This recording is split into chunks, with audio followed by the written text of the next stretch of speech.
अस्सलाम नाज़रीन, आज मैं आपके साथ इंतहाई अहम तरीन खबर शेयर करने जा रहा हूँ। ये कि रमीज़ राजा साहब पाकिस्तान क्रिकेट बोर्ड के चेयरमैन बनने जा रहे हैं।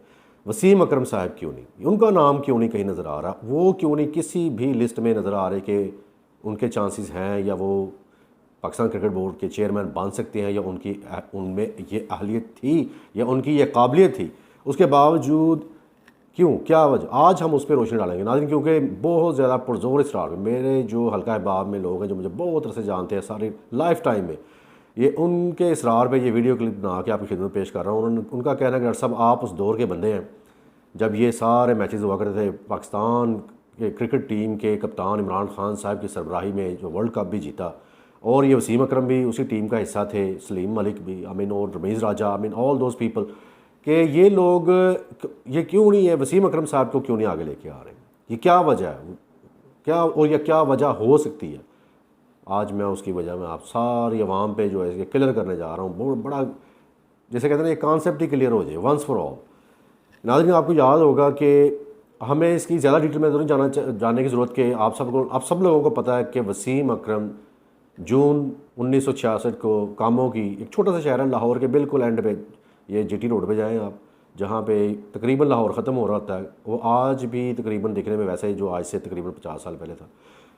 अल्लाह करे तरक्की हो जाए आने वाला टाइम में, क्योंकि वहाँ से जो स्टार्स निकलते हैं वो भाग जाते हैं, भाग के कहते हैं डिफेंस चले जाएँ, गुलबर्ग आ जाएँ, या ऑस्ट्रेलिया चले जाएँ, अमेरिका चले जाएँ, या अमेरिकन गैलेक्सीज़ जो वहाँ पे क्रिकेट उन्होंने बनाई थी वहाँ पे जाकर कोचिंग करें। बहर ये उनके ज़ाती मसले मसाइल है। आज हम वसीम अकरम साहब के मतलब आपको इन्फॉर्मेशन देंगे नाज़रीन कि वसीम अकरम ही क्यों नहीं, आखिर क्यों रमीज़ राजा साहब क्यों, वसीम अकरम क्यों नहीं पाकिस्तान क्रिकेट बोर्ड के चेयरमैन बन सकते या बनने की हालियत उनमें, या खान साहब ने उनको क्यों नहीं कंसिडर किया, या वो मान सम्मान जो रमीज़ राजा साहब को दिया गया बुला के खान साहब ने, वो वसीम अकरम को क्यों नहीं। हालांकि ये सारे एक ही वक्त के थे, उसी वक्त में इकट्ठे ही खेलते भी रहे, और आज भी आपको पता है कि ये क्रिकेट एक PSL पाकिस्तान सुपर लीग के यही पार्टनर है वसीम अकरम साहब। और भी बड़ी या टीवी पे इनकी एड्स वगैरह भी चलती रहती हैं, और वो खान साहब से वक्तन फ़वक्तन मुलाकात होती रहती है इनकी। और सवाल ये पैदा होता है, या सवाल ये उठता है, या बड़ा सवाल क्वेश्चन ये है कि वसीम अकरम साहब क्यों नहीं। नाज़रीन, मैं बताता हूँ वो क्यों नहीं।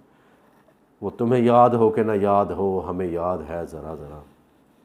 बड़ी इंटरेस्टिंग बात है नाज़रीन, तवज्जो तलब बात है कि इनके मैच फिक्सिंग कंट्रोवर्सी जो थी वो पूरी दुनिया में बहुत ज़्यादा ज़ोर पकड़ गई थी। आपको याद होगा उसके ऊपर एक कमीशन भी बिठाया गया था, और हमारे बड़े मोअज़्ज़ज़ जज साहब मलिक मोहम्मद क़य्यूम साहब ने उस कमीशन की सरबराही फरमाई थी, और उसके ऊपर उन्होंने फ़ैसला दिया था, इनको बेनिफिट ऑफ द डाउट दे के इनको बरी जुमा कर दिया था। हालांकि अताउर रहमान साहब जो इनसे तकरीबन 10 साल जूनियर थे, उनका कैरियर ख़त्म हो गया, और जिसने ये स्टार्ट किया था ये सारा मामला, वो क्रिकेटर थे, इनकी टीम में खेलते थे उस वक्त, जिन्होंने कहा था कि जी इन्होंने मुझे उधर न्यूजीलैंड के ख़िलाफ़ मैच खेलते हुए इन्होंने कहा था कि आपने ऐसे ऐसे खेलना है, ऐसे ऐसे करना है, 1 लाख रुपए या कुछ इससे ज़्यादा कमोबेश मुझे ऑफ़र की थी। तो बाद में फिर इन्होंने, या जिस तरह भी हुआ, वो बंदा अपनी स्टेटमेंट से बदल गया, और जब बदला तो मलिक मोहम्मद क़य्यूम साहब हमारे जज साहब ने भी वो बेनिफिट ऑफ द डाउट देते हुए वसीम अकरम साहब को बरी जुमा करार दिया। और साथ साथ नाज़रीन, ये ऑन रिकॉर्ड है, ये बात कहीं से भी आप सर्च करेंगे आपके सामने आ जाएगी कि मलिक मोहम्मद क़य्यूम साहब ने फरमाया था अपने एक जगह इंटरव्यू में कि मैं बहुत ही बड़ा फ़ैन हूँ वसीम अकरम साहब का, और हो सकता है कि मेरे अंदर इनके लिए जो एक सॉफ्ट कॉर्नर है मेरे दिल में वसीम अकरम साहब के लिए, शायद वो ज़्यादा इन्फ्लुएंस कर गया मेरे इनको सज़ा देने में, या मेरे फ़ैसला में जो सुनाया इनको फेवर दे दी बहुत बड़ी। ये तो होना ही था ऑब्वियसली।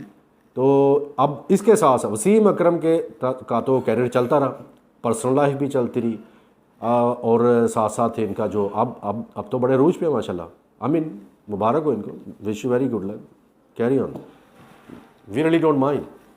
अवाम तो ये जानना चाहती है कि रमीज़ राजा की तरह वसीम अकरम साहब को क्यों नहीं। खान साहब, इमरान खान साहब, जो कि मौजूदा प्राइम मिनिस्टर ऑफ पाकिस्तान हैं, ऑब्वियसली सारी दुनिया जानती है। नाज़रीन, ये बड़े, इनको कभी अंडर एस्टिमेट नहीं करना।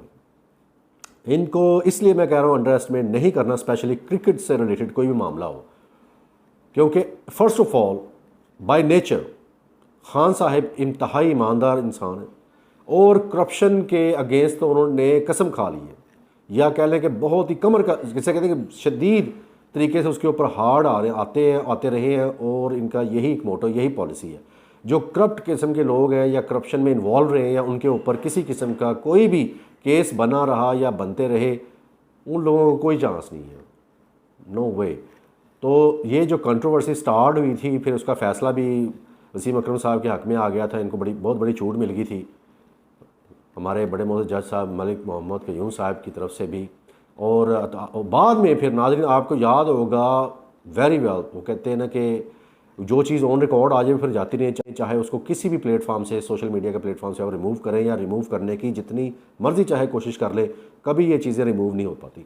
अतार जो शख्स जिसने ये सारी कंट्रोवर्सी का जो मेन किरदार था, उसने बाद में ये चीज़ एडमिट की जब ये केस रफा दफ़ा हो गया कि मैं लंदन में था, तो वसीम अकरम साहब ने मुख्तलिफ हीलों बहानों से मुझे बहुत ज़्यादा दबाया या प्रेशराइज़ किया कि मैं अपनी स्टेटमेंट्स जो हैं वो बदल लूँ या अपना जो बयान ही टोटली इस चीज़ से हट जाऊँ।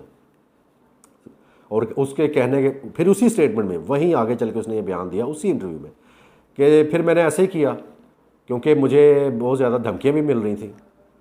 तो नाज़रीन ये सारी बातें ऑन रिकॉर्ड हैं। और ख़ान साहब कैसे बोल सकते हैं, प्राइम मिनिस्टर जो मौजूदा इस वक्त हैं, prime minister of Pakistan mister Imran Khan साहब, ये पार्ट ऑफ क्रिकेट थे ऑब्वियसली। तो ये सारी चीज़ें, और इनके मुकाबले में रमीज़ राजा साहब, इनका माजी बेदाग है। ना सिर्फ इनका माजी बेदाग है बल्कि इनका जो क्रिकेट कैरियर जो है वो बिल्कुल बेदाग है और बड़ा सुपर डुपर जिसको कहते हैं। और नॉट ओनली दैट, ये अपनी जॉब, अपने पेशे और अपनी ज़िंदगी जो भी उन्होंने काम किए बड़े बड़े सबमिटेड होके, कमिटेड होके, लॉयल्टी के साथ और बड़ी मेहनत के साथ किए। तो जब कोई सरबराह, मुल्क का सरबराह स्पेशली, वो इन सारी चीज़ों को जांचना परखना जानता हो, तो वो कैसे फिर इस चीज़ को इग्नोर कर सकता है? वो कैसे फिर लोगों को अप्रिशिएट करना भूल सकता है या पीछे धकेल सकता है कि जब वक्त आए तो उनको ना वो आगे लेके आए? ऑब्वियसली खान साहब इस मामले में बहुत केयरफुल है। और यही वजह थी, लोग कहते थे कि डॉक्टर साहब आपने अभी तक इस बारे में कुछ नहीं बताया। तो आज हो, मेरी ये छोटी सी बात है, कोई इतनी बड़ी लंबी चौड़ी बात भी नहीं है, क्योंकि इसमें मैं नहीं समझता कि इतनी बड़ी कोई रॉकेट साइंस इन्वॉल्व थी कि जिसको समझने के लिए हमें कोई 20 मिनट का वीडियो क्लिप बनाने की ज़रूरत थी। नो, ये सिर्फ उन लोगों के लिए जिन जो यंगस्टर हैं, जो तकरीबन 18 से लेकर 25 साल के दरमियान या 18 से 30 साल के दरमियान जिनकी उम्र है, जिनको इतना ज़्यादा वो माजी से क्या, माजी में जो कुछ हुआ, ये वसीम अकरम साहब के ख़िलाफ़ जो कंट्रोवर्सी खड़ी हुई थी, फिर उसके ऊपर पूरा कमीशन बिठाया गया था पाकिस्तान क्रिकेट बोर्ड की तरफ से, फिर जज साहब मलिक मोहम्मद क़य्यूम साहब का जो फ़ैसला आया और ये क्यों स्टार्ट हुआ था, फिर क्या मामलात हुए, फिर इस वक्त वसीम अकरम साहब कहाँ खड़े हुए हैं क्रिकेट वाइज। बेशक वो सारी पार्टीज़ में उनको इनवाइट किया था जहाँ पे खान साहब या पुराने जितने भी लेजेंड्स हैं वो भी आते हैं। ऑब्वियसली हम इनकी खिदमात को भी इग्नोर नहीं कर सकते नाज़रीन, क्योंकि रिवर्स स्विंग जो थी इन्होंने इंट्रोड्यूस करवाई थी। और उस ना सिर्फ ये बल्कि इनकी जो रिकॉर्ड्स हैं, इन्होंने 504 विकेट तो वनडे क्रिकेट में इनकी हैं, और ये पहले खिलाड़ी थे जो 500 या 500 से ज़्यादा विकेट लेने वाले। 2003 में इनको रिकगनाइज़ किया गया था इस चीज़ के ऊपर, बहुत बड़ा। और इसके साथ साथ नाज़रीन मैं आपको यही बताता चलूँ कि जो लोग ये कहते हैं कि जी इस बंदे ने ये गलती की थी लिहाजा हम इसको इसी चीज़ के ऊपर रगड़ा लगाएंगे, ये भी गलत है। आजकल जब से ये बात आम हुई है कि मिस्टर रमीज़ राजा साहब हम अगले पाकिस्तान क्रिकेट बोर्ड के चेयरमैन हैं, आने वाले वक्त में तकरीबन 3-4 दिन रह गए हैं, उसका ऐलान भी होने वाला नाज़रीन। तो मुझे पता है, मैं डॉक्टर अली कीदमन टीवी की तरफ से मैं बहुत सोचता हूँ, बहुत सोच विचार की है, फिर उसके बाद ये वीडियो बनाई है, बना के आपकी खिदमत पेश कर रहा हूँ। इन बातों में बिल्कुल कान मत धरिएगा। मेरी ये रिक्वेस्ट है आवाम से कि जो माजी में हुआ है लेट इट गो, उसको आप जाने दें कि जी वसीम अकरम साहब ने क्या किया था, इन्होंने इसी तरह क्यों किया था, कोई मैच फिक्सिंग की थी, ये सब it's all part of past, ये सब माजी का हिस्सा है। मुझे पता है कि ये बड़े बड़े लोगों ने इसके ऊपर वीडियोस बनानी है अब आने वाले 3-4 दिनों में या महीने 2-3 हफ्तों के अंदर अंदर। इसलिए मैं ये पहले वक्त से पहले ये चीज़ क्लैरिफाई कर देना बहुत ज़रूरी समझता हूँ, ताकि देखें अल्लाहुल आलिम कि he was involve in it. क्या आया वसीम अकरम मैच फिक्सिंग में इन्वॉल्व थे? कि पैसे ले के उन्होंने ऐसे काम किए थे जो पाकिस्तान के लिए या पाकिस्तान की आवाम के लिए शर्म का बायस बन सकते थे। ये अल्लाह बेहतर जानता है। अल्लाह ताला क़यामत वाले दिन सारे पोल खोल देंगे इंशाल्लाह। वो सारा ओपन, दूध का दूध और पानी का पानी हो जाएगा। बाद दफ़ा दुनिया में ही सारा कुछ अल्लाह ताला दिखा देता है। तो मेरी रिक्वेस्ट है, एक मरतबा फिर मैं रिपीट करूँगा आप लोगों के साथ, कि जितने लोग भी ये प्रोपेगेंडा करने की कोशिश करेंगे, स्पेशली ये दूसरे ममालिक वाले हमारे साथ, हमारे दुश्मन मुल्क बैठा हुआ है, वहाँ ये इस बात का बहुत चर्चे होने शुरू हो गए हैं ऑलरेडी। और अभी तो 3-4 दिन में देखिएगा बहुत ज़्यादा उनके videos, special programmes, special transmission programme air किए जाएंगे लाइव इस चीज़ के ऊपर कि जी इस तरह ये बंदा जो है इसको क्यों खान साहब ने पीछे छोड़ा। हालांकि वसीम अकरम साहब बहुत ज़्यादा के नज़दीक हैं खान साहब के, और इन्होंने बड़ी खिदमात रही हैं इनकी, और इनके ऊपर बड़ा प्रोग्राम बनेंगे जिसने, मगर नाज़रीन इन चीज़ों का कोई फ़ायदा नहीं है। उस बंदे ने अगर किया भी था, मतलब कोई चीज़ साबित नहीं हुई। वो अताउर रहमान जिसने उसके इल्ज़ाम लगाए थे, मतलब वो उनकी स्टेटमेंट्स में कितना सच था।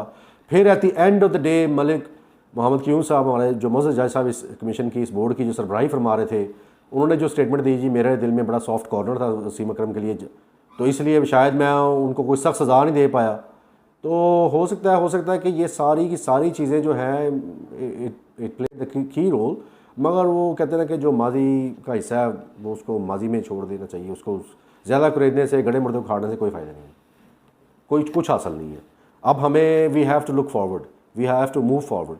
बाकी रही बात कि जी वसीम अकरम साहब जो हैं वो क्लब ख़रीद लिया उन्होंने, वो क्लब के मालिक कोई भी बाय कर सकता है, एनीबॉडी कैन बाय इट। अगर आपको अल्लाह ताला ने इतने वसाइल दिए हैं तो आप भी बाय कर सकते हैं, इसमें कोई मसला नहीं है। आप PCL में का कोई क्लब बाय कर सकते हैं, no problem. I wish you all of you, I wish all of you good luck. मैं सबको मुबारकबाद भी देता हूँ इस बात पे कि I hope everybody understood whatever I am trying to make you understand here. I am trying to make you the sense of it, और I am trying to make you see the bigger picture of it. तो नाज़रीन अपना ख्याल रखिएगा, गड़े मर्दे उठाने का उखाड़ने का कोई फ़ायदा नहीं है।